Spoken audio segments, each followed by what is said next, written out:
Good morning, everyone. Thanks, Kelly. Thanks for inviting me out too this morning. I realise it's great to see a little bit of sunshine, a little bit of fine weather. Post-traumatic stress disorder. A lot of people probably have heard the acronym PTSD, and you've probably seen it around. There's a lot more people suffering, and we see a lot more of it around the community at the moment. I have had personal experience. I was in the police service, New South Wales, for 13 years and worked in an inner city suburb called Redfern. I was born in Casino, so I was born in the area and went down to Redfern when I was 20. And so the things I saw over a period of time, I didn't know what they were in relation to how they were with myself. So I didn't realise how they played out in my life. And so it got to a point after a few years of that where a lot of people were coming to me, they went from my hometown, including my mother, and saying, look, there's something wrong. There's something not right. You're not how you normally are, and you're not dealing with things how you normally do. And not specific to those words, but she was concerned. I didn't really see it at that point. I didn't know what was going on. I knew that something wasn't right in me, and the fact is that I was a lot more tense. I was starting to withdraw a lot from things, where I was a very active person in the community. I was very in the city. I was playing a lot of sport. I was very active in social gatherings with a lot of people, and I was starting to withdraw from those a lot as well. And I just thought it was natural. I thought, oh, this is just how I am. I didn't really actually twig anything was wrong until one day when I finished off my police service in Kyogle, a small country town where, funnily enough, my parents were born. And a few things were happening there in that town that I started to alert me.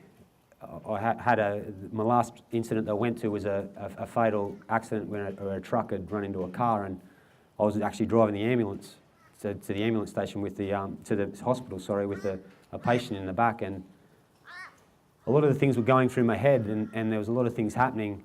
And after that, I was speaking to a few people about it, and I said, look, you're going to have this is going to go on. The next week after, you'll probably feel like this. You'll probably feel like you'll be really upset. You might get angry. And I was saying all these things, and a lot of it was coming back to me. I was going, hang on, how do I know this so well? Why do I know this so well?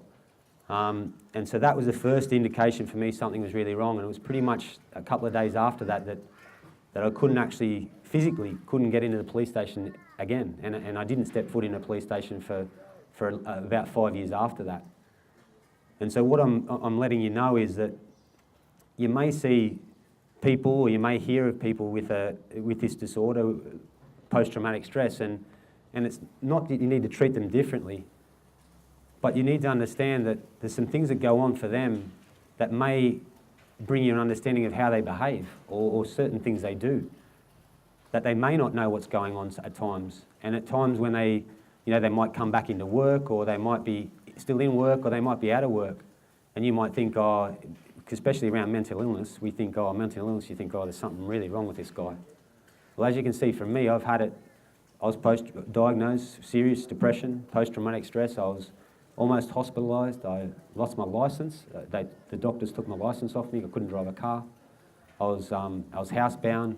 I was heavily medicated.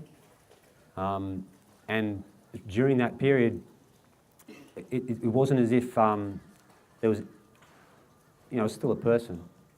And I was still able to communicate, but the fact is that a lot of people stood back and went, there's something wrong, I can't go near him, I can't do anything, or they felt helpless. But a lot of people just contacted, some people come and visited and just hang out like they normally did.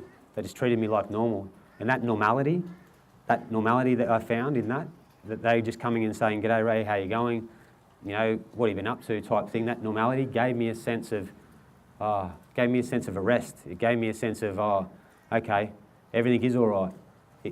That stability in you, if you're not going through it, when you approach someone just normally, just of how you are, I can't speak of how well that supports and how touching that can be at times to those people. And I know that sounds a little bit, maybe a bit soft on people, but the fact is, it is a serious disorder.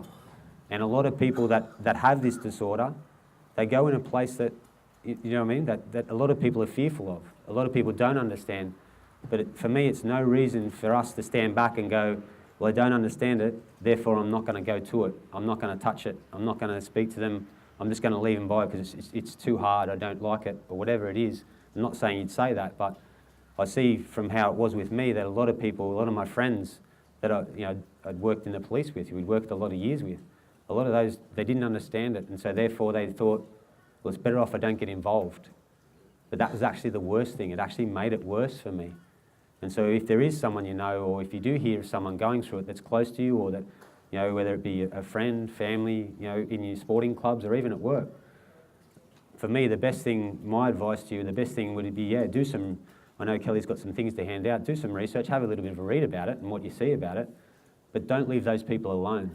And I don't mean you need to harass them, go around their house and knock on their doors and stuff, but if you normally interact with those people, then keep that interaction up. Like if you do normally call them, if you normally interact with them at sports clubs or whatever like that is, don't leave them alone. Don't think there's anything wrong with them, because as you can see from me, I've got a few businesses in town here. I've got a big family. I've got 5 children. I'm not a person that needed to be fixed in any way. I just needed to be settled back into what I already knew. And you're a part, not that you're literally a part of my life like that, but you're a part of someone's life like that, where you can bring a normality, an everyday to what is probably a day for them that isn't like any other day.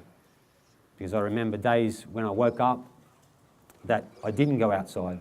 I actually didn't leave the house for weeks on end. I'd stay in the house. I'd pull all the blinds down, and you'd watch TV. I'd go back to bed and sleep. I'd sleep a lot, and then the only reason I'd go out was to go and visit a psychiatrist or a psychologist, because I had to, and that was the only reason you get me out of the house. And so, part of my way back, I guess, was that familiarity, that day-to-day thing that brought me back out, and people in my life that, like my family and like people in the community, supported me with that. Even when I started business down here, I was still heavily tagged by the disorder itself. And so to have people coming in and just saying g'day, that normality, that every day, was really, really supportive. And so I'm not sure what else I can share, except the fact is that, as you can see from me, people do come out of it. It's not something that stays around, or that they go into the rest of their life and they'll never be the same. I have changed dramatically since I've left the police, I must say, but at the same time, a lot of people will say, well, you're just the same as you were when you were at school. And so there's a thing that I've returned to, I feel like, and so I feel like a lot of people knew me that way, like you probably know people that way, and it's about, for us, supporting them to return back to how they were before, you could say, the disorder. And if I could speak a bit more about the disorder, it takes a while to get yourself free of it because of how it's come about. It's an impact that happens to you over a longer period of time, and so it's not a thing where Tuesday you wake up and this happens, and then Wednesday you've got post-traumatic stress. It's a long-term thing where it impacts. In my career, there was a lot of things that happened over a longer period of time where it was accumulation, where the smallest thing happened to set me off. But when I started to look back, there was all these things that I'd been holding and carrying that were with me, nightmares and dreams and sleeplessness. At times I wouldn't sleep at all when I was working. And so there was a seriousness to it, and the fact is it just accumulated. And so if you know someone and they're going through a harder time, there has been a change in them over a period, it's not that that they've got post-traumatic stress. But if they get to a point where they're diagnosed, or they're entertaining it, they've said, you know what, there's something really wrong, there is something you can do, and it's not that you need to fix them, but you need to bring them back into that world where you know them to be and how they were before that part, and go, look, you have changed, I have noticed this, but this is how I knew you were before that. And just to settle them back, because that was one thing that really supported me. One thing that really supported me was that people knew who I was. They knew I wasn't an illness, or I wasn't, I wasn't sick, I wasn't mental in how some of my mates used to call it. Because in my line of work, when I used to be in the police, mental illness, you weren't looked at really, really well. We deal with a lot of people that were mentally ill, and you think they were freaks, to be honest. And so when I was diagnosed mentally ill, I went, oh my God, I'm one of those people. Like, I'm one of those people that I thought were like that, and now I'm one. And so I turned a lot of stuff on myself in that way. And so, as I said, that normality of people coming back to me and saying, look, yeah, I see that and that's been happening, but this is how I knew you were. You're really, really like this. Even back then, you're really steady, or this was happening, and it's that reminder that refreshed me and went, okay, so this is just something I'm going through. Everything's all right. This is just something that's happening now. It's not, it's not how I always was, because your mind can play tricks on you when you're in those sort of situations. And for me, it was. Over a longer period of time, your mind sort of wandered off into other areas and other things. And at points I was deeply suicidal. That's why there was a consideration for me to be hospitalised. But I haven't had any echoes of that for years now, where I can actually, I go to work every day like you all do. I deal with my family. I deal with a number of people in my work daily, and on the emails and everything like that. I live a normal life, you could say now, but I've still got the awareness of how this was before, during and after. And so, as I said, if anyone's got any questions, as I said before, feel free to ask. Also, my business is sit at the back of the Wigmore Arcade, and so if you've ever, if you ever want to talk to me about it, feel free to come in at any time. I'm very open like that, and I appreciate if anyone wants to.